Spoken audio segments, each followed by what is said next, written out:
Esse é o Ancapsu e nós vamos falar agora sobre o que o Congresso vai fazer agora que o STF validou a lei do Lula de aumentar o IOF, né? Porque basicamente o Congresso foi humilhado pelo STF, né? Foi humilhado. Acabou o Congresso no Brasil. Para que a gente vota nessas porcarias? Para quê? Me responde. Qual o sentido de você sair de casa num domingo, apertar uns numerozinhos naquela máquina, se a pessoa não vai ter poder de decidir nada? Se tudo vai ser decidido pelo Alexandre de Moraes? Pô, já tem lá o Alexandre de Moraes, pô, já decreta ele como ditador para a vida, né? Como é que era o título do Júlio César lá? Ditador para a vida de Roma, e pronto, ele manda e acabou. Pelo menos a gente não perde tempo no domingo indo votar nas maquininhas lá. Pra quê, né? Não serve para nada aquilo ali. Então, ou seja, o que aconteceu foi isso, a desmoralização completa do Congresso. Infelizmente, é o caminho, que estamos seguindo o caminho da Venezuela, exatamente o mesmo caminho. Como é que o Congresso vai responder a isso? Eu tenho uma dica, eu acho que não vai fazer nada. Eu vou explicar para vocês o porquê. Mas vamos ver o que o Congresso vai fazer. Essa notícia foi sugerida por, é aquilo que eu falo para vocês, alienígenas do centro da Terra e várias outras pessoas. Obrigado aí ao pessoal que sugeriu notícias lá no nosso site, no visãolibertaria.com. E obrigado a você que está assistindo o nosso vídeo. Se você gosta do nosso conteúdo, por favor, deixe o seu like e se inscreva aqui no canal, né? Então tá aqui o deputado... não, antes de falar disso daqui, deixa eu lembrar uma coisa para vocês, tá? O Alexandre de Moraes estabeleceu o aumento do IOF, barrou a cobrança do risco sacado. Um detalhezinho, só para não dizer que deu tudo que o Lula queria, ele tirou um negocinho, ele tirou um pedacinho, tá vendo? Solução de consenso, diminuiu um pouquinho e pronto. Não diminuiu nada, ele deu tudo que o Lula queria. Mas o detalhe é o seguinte, olha só, pela decisão do Moraes, a cobrança do IOF com novas alíquotas vale desde a edição do decreto presidencial, ou seja, tem efeito retroativo, meu amigo. Tem efeito retroativo. O Moraes não apenas fudeu o povo brasileiro, como passou areia na piroca para fuder todo mundo mais ainda, com efeito retroativo. À exceção da cobrança do risco sacado que o ministro afastou e não sei o que lá. A decisão será colocada para referendo dos demais ministros, mas não vai acontecer nada, não vai mudar nada, né? A gente não tem mais STF.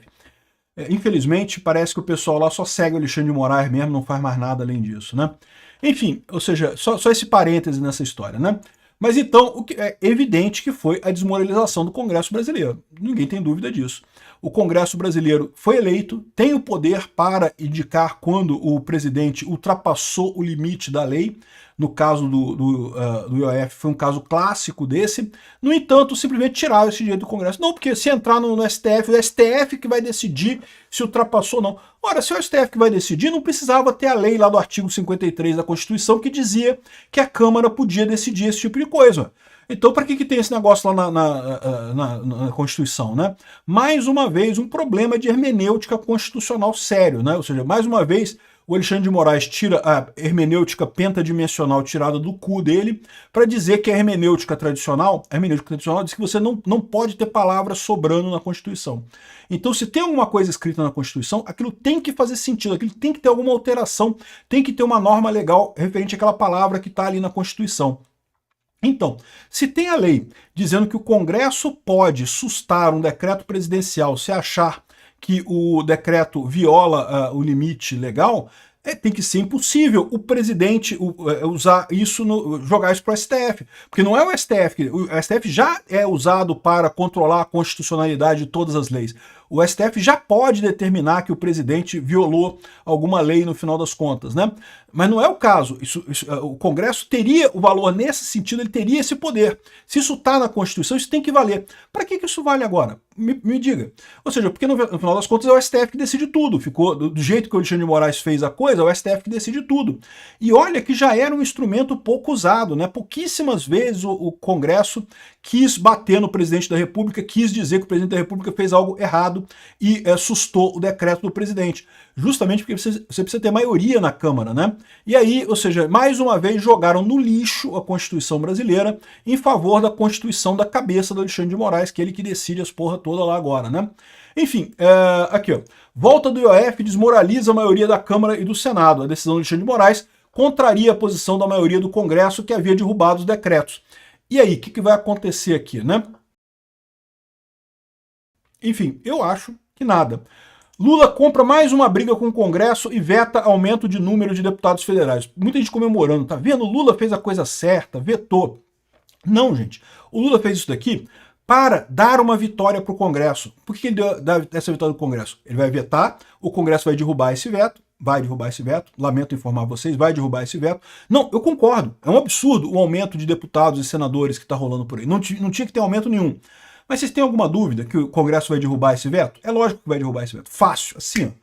Vai derrubar esse veto assim.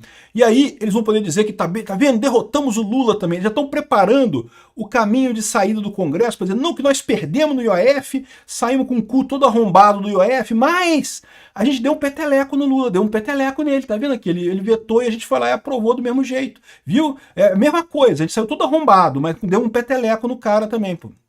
Enfim, é isso que vai acontecer aqui. Realmente o Congresso mais covarde que tem, não tem o que fazer, né?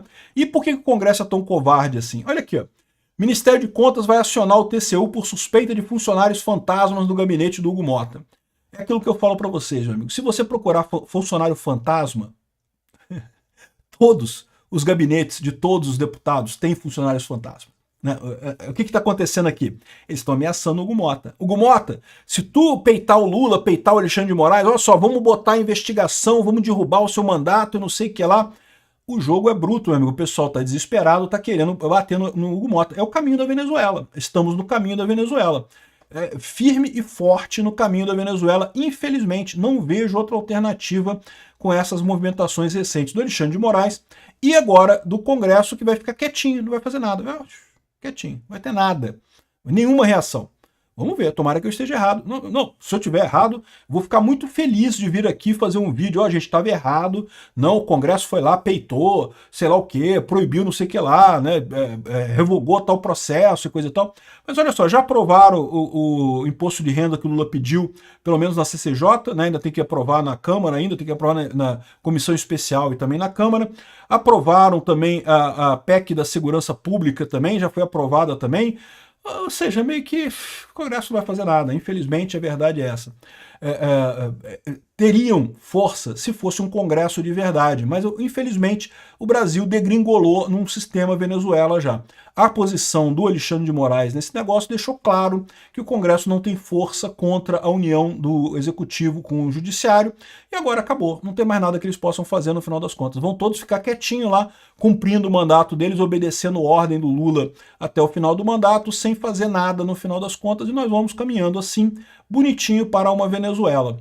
É triste falar isso. Eu tinha expectativa que fosse diferente, mas infelizmente parece que não vai ser não. E se o Congresso está vendido desse jeito, acho pouco provável ter solução para mesmo o caso do Trump aqui no Brasil. Porque como eu falei para vocês, o Lula não vai recuar, o Alexandre de Moraes não vai recuar.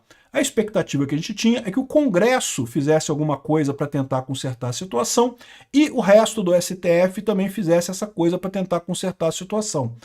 Aparentemente, o resto do STF responde ao Alexandre de Moraes igual cachorrinhos na coleira, e o Congresso também está totalmente na mão do Lula, então acabou, não tem mais nada o que fazer. Próximo caminho, próxima estação, Venezuela. Ah, mas eu vou falar um negócio aqui para vocês, porque já vai ter gente falando assim, ah, mas você foi a favor do Hugo Mota e o Alcolumbre na eleição do Senado, tá vendo como é que não adiantou nada e coisa e tal. Meu amigo, eles iam ganhar de qualquer forma. Eu fui a favor deles porque era a maneira que tinha o PL de ter as comissões lá na Câmara e no Senado. Não tinha outra alternativa. Eles iriam ganhar de qualquer forma. Se o PL batesse no Hugo Mota e no Alcolumbre, ia ficar sem as comissões e da mesma situação que a gente está hoje. Ou seja, no final das contas não mudaria absolutamente nada. Então aprendam a pensar antes de criticar. Dizer que, ai, mas tá vendo, o Bolsonaro pediu o Hugo Mota e coisa e tal, e agora não adiantou nada. Meu amigo, não adiantou nada, mano. Também não adiantaria nada se tivesse outro candidato independente. Essa é a burrice desse pessoal, de achar que tinha uma opção, que tinha alternativa. Não tinha, infelizmente. Não tinha, infelizmente. Aliás, é o mesmo erro que comete o pessoal da isentosfera, que fala assim, não, porque Bolsonaro é muito ruim, porque Bolsonaro...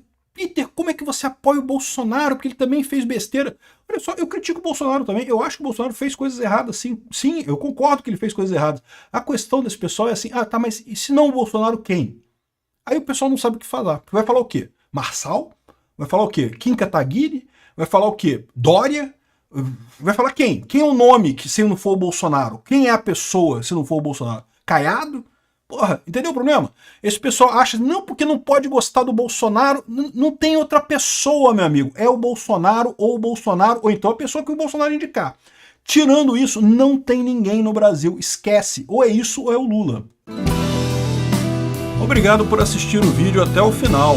Além de curtir, compartilhar e se inscrever no canal, considere se tornar patrocinador com valores a partir de R$ 1,99. Clique no botão Seja Membro abaixo para saber as condições e vantagens de patrocinar o canal. Mais informações sobre o nosso projeto, visite nossos sites indicados na tela.